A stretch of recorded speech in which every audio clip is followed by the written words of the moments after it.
November 15th through 19th is International Education Week. While 2020 was arguably one of the toughest years for students here in the United States and the world over, it was particularly rough for one group, those coming to the United States to study.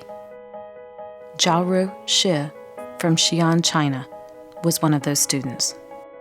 I graduated with a master's degree in 2019, so I applied for a doctoral program in 2019, and luckily I got the admission offer from the Ohio State University in 2020. Xia was ecstatic to be accepted into the Learning Technologies doctoral program at Ohio State. But then, even before she got her offer, everything began to crumble. The U.S. consulate in China closed, so I couldn't get a visa. With U.S. consulates shut down during the COVID-19 pandemic, there would be no interviews to obtain F1 student visas. No visa, no going to the United States. What followed for Xia, and for thousands of students looking to study overseas, can aptly be described as a daily ritual of angst. I check the website every day. Check the website and watch the news to see whether the consulate to open. The consulates didn't open for more than a year.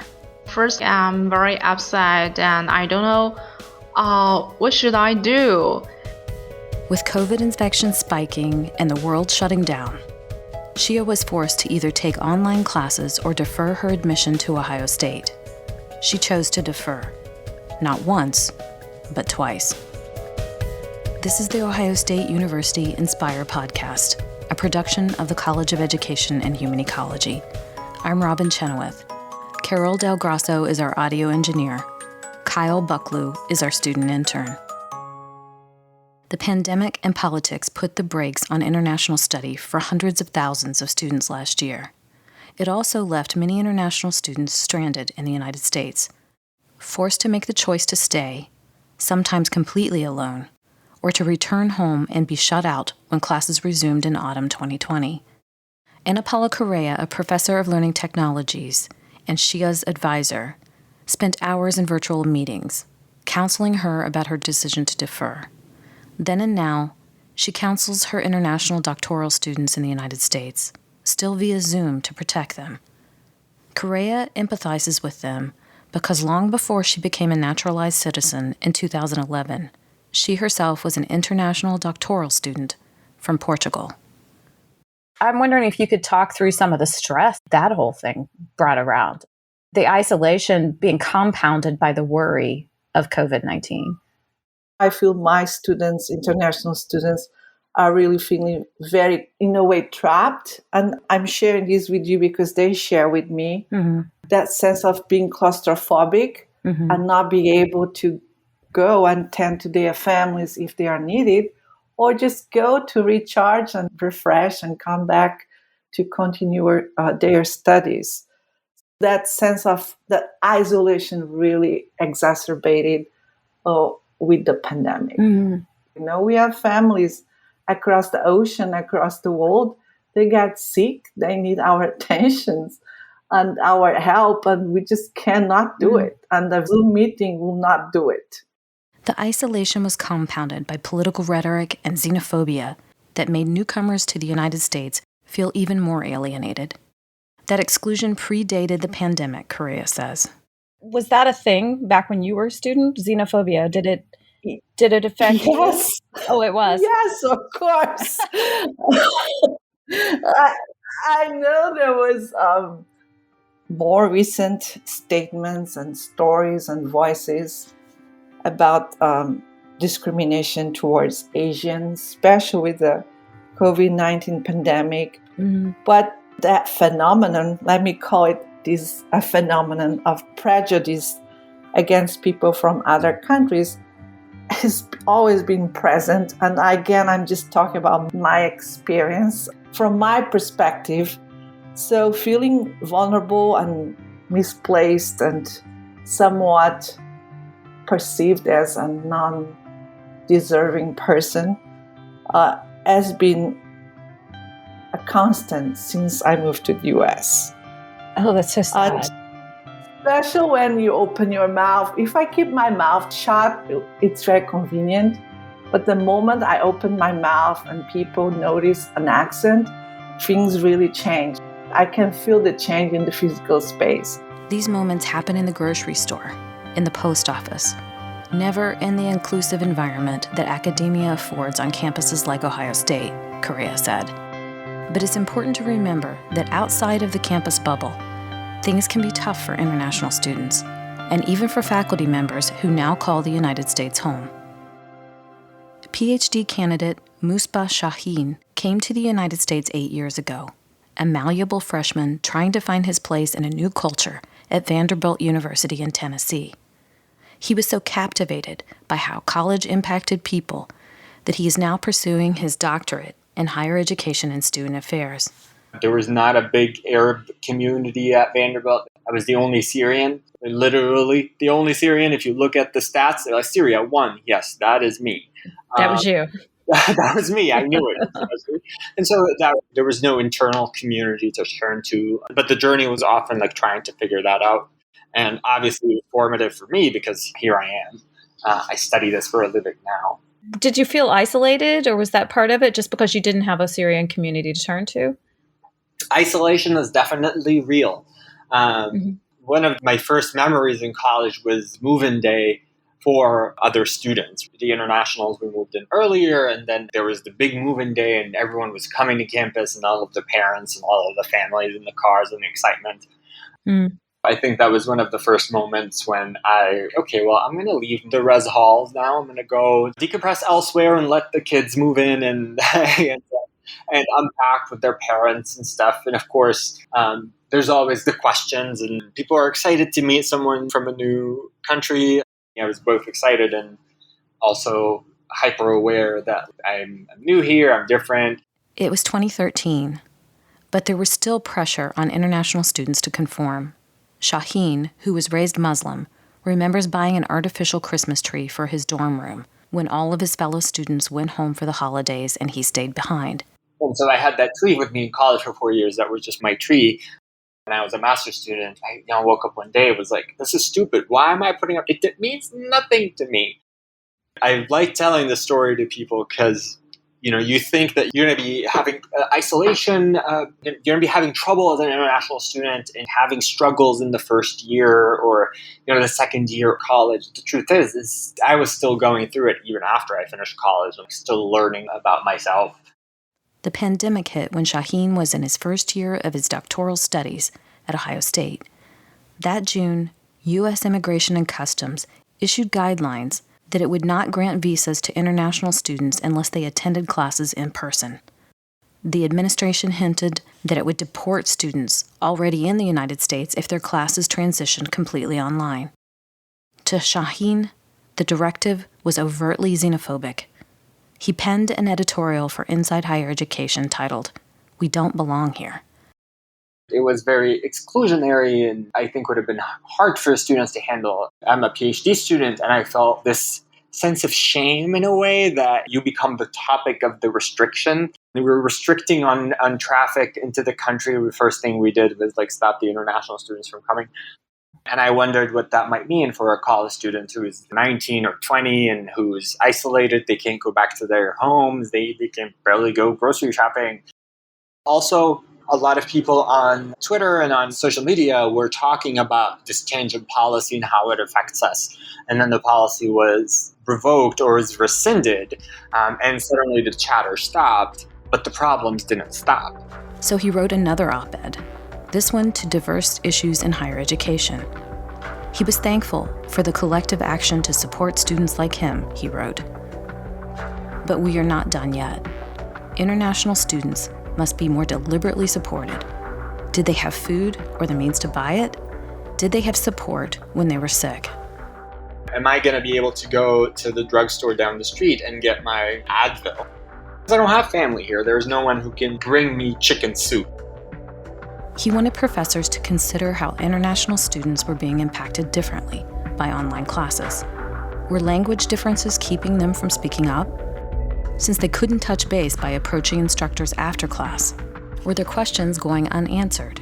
I was trying to get folks' attention to the fact that some of the basic life things become much more difficult when you are from a completely different place in the world with completely different understanding.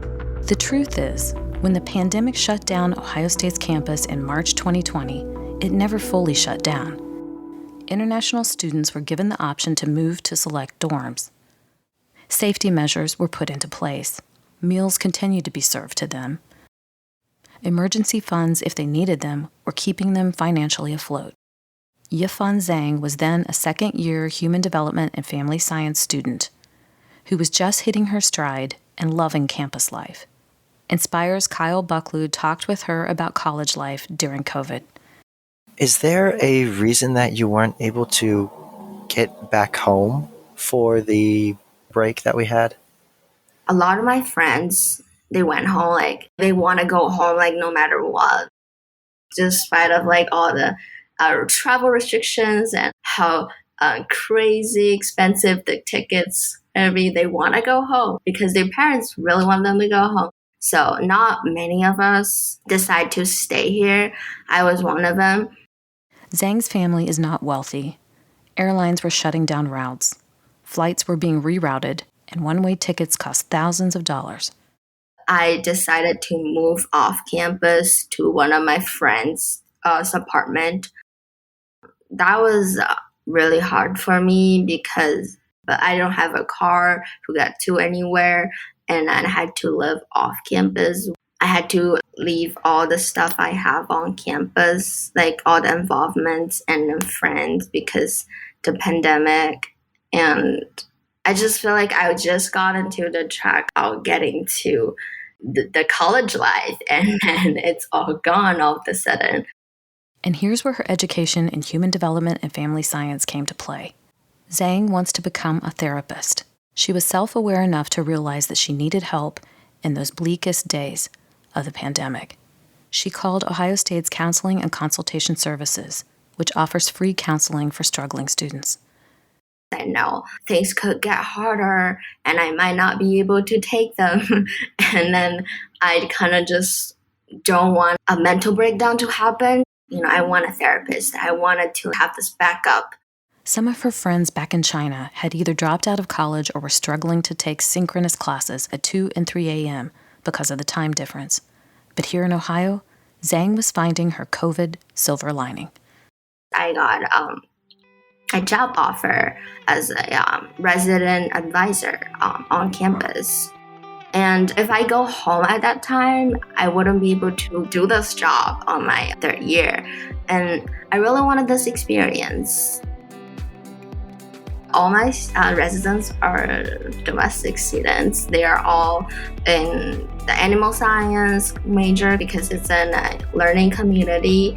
I didn't know why they put me in there, but it was fun. At the beginning, my coworkers even told me that, you gotta be prepared because your residents are all cowboys and cowgirls, and you're an international student, you don't know anything about that. You gotta be ready for them. They might be mean to you.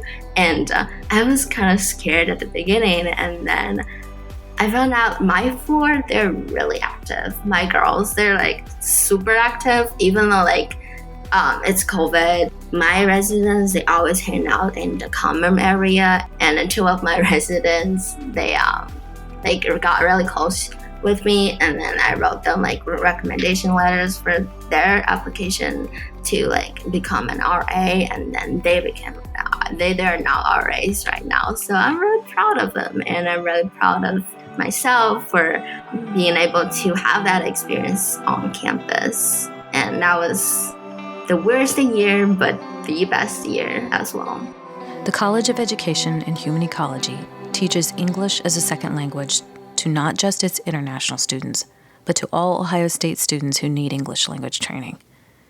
Enrollment in those courses dropped 40% during the 2020-21 academic year, but is rebounding.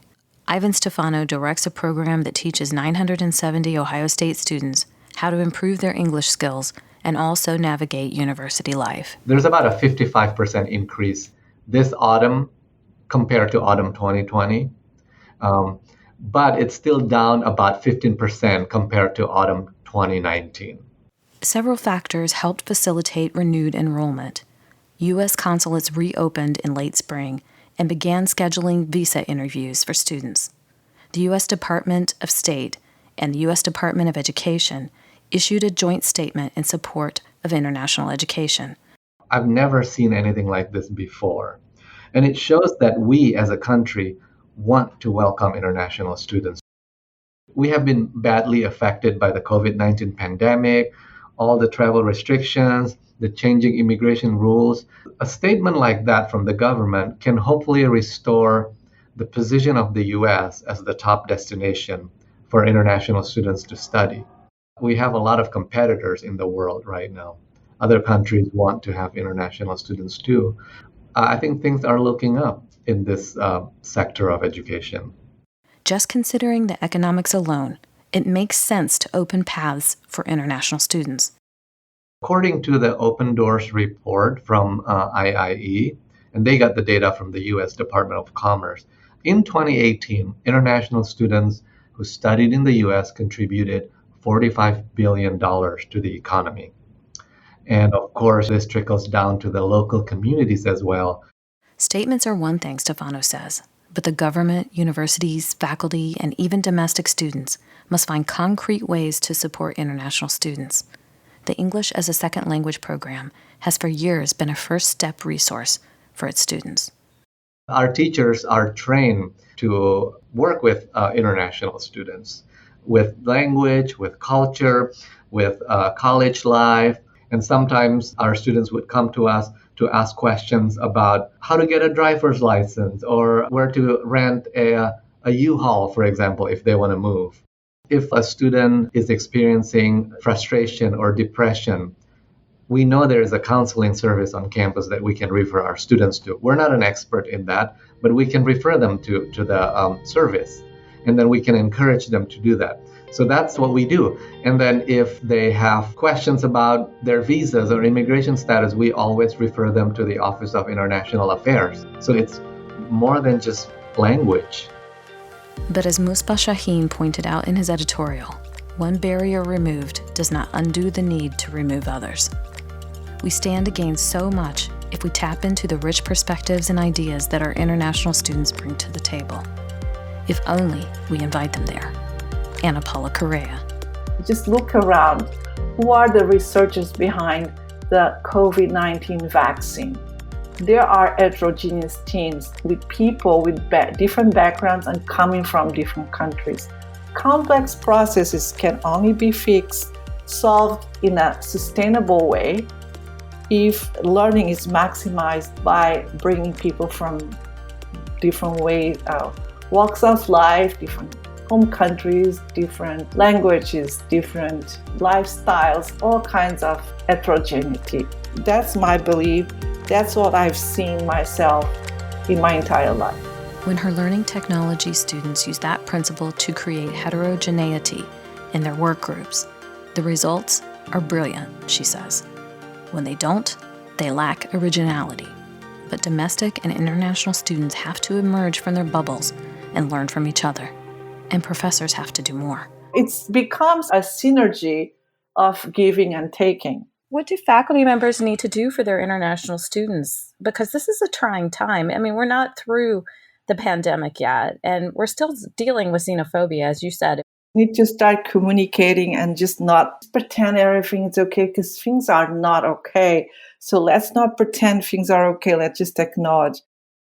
We always start our meetings by talking about the pandemic, always discussing strategies that they are using and feelings they are experiencing.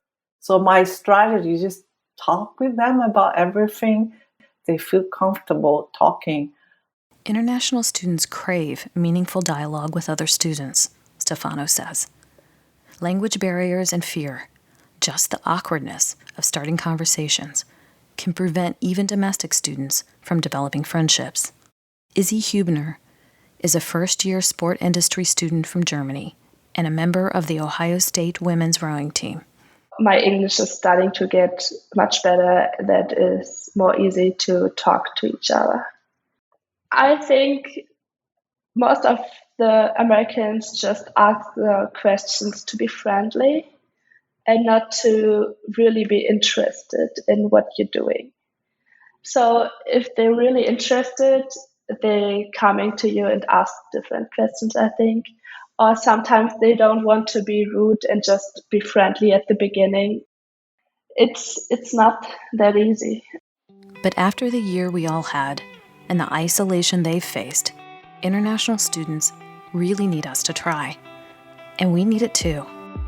What do international students wish other students would say to them? Musbah Shaheen. Hey, let's get coffee. I'm really interested in things about Syria. If you're comfortable talking, I want to get some coffee and I just want to hear more. That, for me, is such an inviting thing and also prepares me mentally and emotionally. We at Inspire like that idea. Have coffee with an international student. And by the way, things got better for Ja Riz-Shia, the PhD student who was forced twice to defer her admission. I found a job during that time. I taught an English course in a college in my hometown. Then, fortunately, the consulate opened in May this year, so I immediately made a visa interview appointment. And the process of the interview went smoothly, and I got my visa. She's toured the campus, shopped at IKEA with Ohio State's Global Experience Group, visited a farm in Delaware County. She's only waiting for an invitation to have coffee with you.